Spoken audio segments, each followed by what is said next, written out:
విద్యా వితంతుల పునర్వివాహం, దేవదాసు వ్యవస్థ నిర్మూలన వ్యవస్థపై నిజాం పరిపాలన రాష్ట్రంలో అట్టి సమస్యలపై నిరంతరం పోరాడిన గొప్ప వ్యక్తి భాగ్యరెడ్డి వర్మ జయంతి కార్యక్రమాన్ని హుస్నాబాద్ పట్టణంలోని మున్సిపల్ కార్యాలయంలో అధికారికంగా నిర్వహించారు. భాగ్యరెడ్డి వర్మ చిత్రపటానికి జిల్లా గ్రంథాలయం chairman కేడం Lingamurthy, municipal commissioner Mallikarjun Goud పూలమాలలు వేసి నివాళులర్పించారు.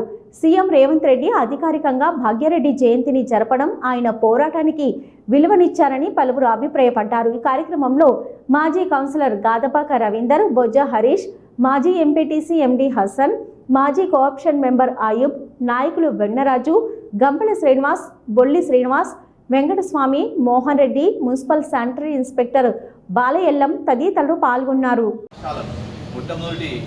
బాలికల పాఠశాల మరి ఆ రోజుల్లో నిజాం ప్రభుత్వ కాలంలో ఏర్పాటు అనేది చాలా గొప్ప విషయం. అట్టి బాలికల పాఠశాలను ఏర్పాటు చేసినటువంటి మహోన్నత వ్యక్తి భాగ్యరెడ్డి వర్మ గారు.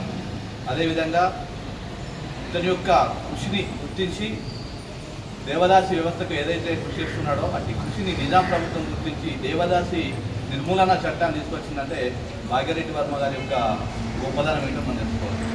మరియు అతని యొక్క ఆదర్శాలను, సిద్ధాంతాలు నేటి యువతకు ఒక నిదర్శనం. మరి అటువంటి ఆదర్శాల సిద్ధాంతాలను పాటించి నేటి యువతకు ఆదర్శమైనటువంటి వ్యక్తి యొక్క ఉత్సవాలను, జయంతి ఉత్సవాలను రాష్ట్ర ప్రభుత్వ అధికారులు ప్రకటించుకోవడం చాలా సంతోషం. మరియు గత ఉమ్మడి ప్రభుత్వ కాలంలో, ఉమ్మడి ప్రభుత్వం ఉన్నప్పుడు ఉమ్మడి ఆంధ్రప్రదేశ్ రాష్ట్రంలో కూడా మన భాగ్యరెడ్డి వర్మ గారిని సేవలు మనం గుర్తించుకోలేకపోయాం.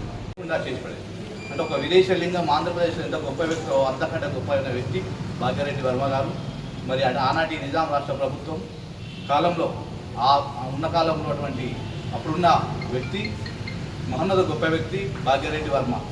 మరి మరొకసారి ఆయన ఆదర్శాల సిద్ధాంతాలను స్మరించుకుంటూ మరి ఆయన నివాళులు అర్పించడం చాలా గొప్ప సంతోషం.